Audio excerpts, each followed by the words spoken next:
এবার অসহায় দরিদ্র পরিবারের উপরে বুলডোজার চালালেন পঞ্চায়েতের জনপ্রতিনিধিরা। একেবারে রাস্তায় বসে গেল অসহায় দরিদ্র পরিবারটি।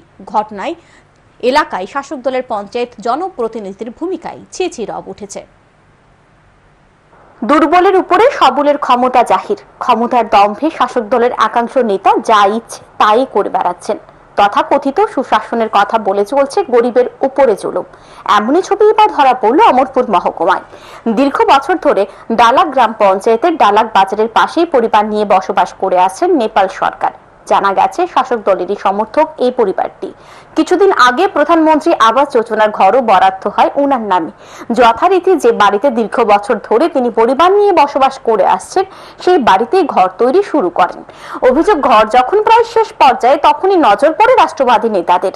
সরকারি জায়গা এবং নতুন রাস্তা তৈরি করার অজুহাতে শুক্রবার রাষ্ট্রবাদী রামাবলী গায়ে জড়ানো ডালাক গ্রাম পঞ্চায়েতের প্রধান উপপ্রধান মেম্বারদের উপস্থিতিতে বুলডোজার লাগিয়ে নেপাল সরকারের একমাত্র থাকার ঘরটি ভেঙে ফেলা হয়।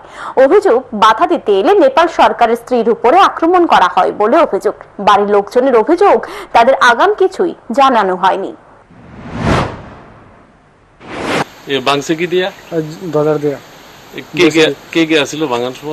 প্রধান ছিল, উপপ্রধান ছিল, মেম্বার টেম্বার যা ছিল তারা সবাই ছিল।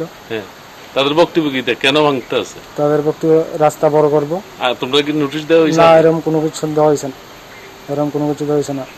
মেন হইল কাদের ফলের নেতৃত্বে যা হয়েছে সবটাই কাদের ফলের নেতৃত্বে। হ্যাঁ। ঘটনার খবর পেয়ে ছুটে যায় বীরগঞ্জ থানার পুলিশ সহ অমরপুর মহকুমা শাসক অফিসের আধিকারিকরা। প্রশ্ন উঠছে, যদি সরকারি জায়গায় পরিবারটি ঘর তৈরি করে থাকে তাহলে সরকারি ঘর তৈরির অনুমতি কি করে মিলল, কিংবা ঘরের বরাদ্দই কি করে হলো? ঘটনায় পঞ্চায়েতের জনপ্রতিনিধিদের বিরুদ্ধে এলাকায় ছি রব উঠেছে।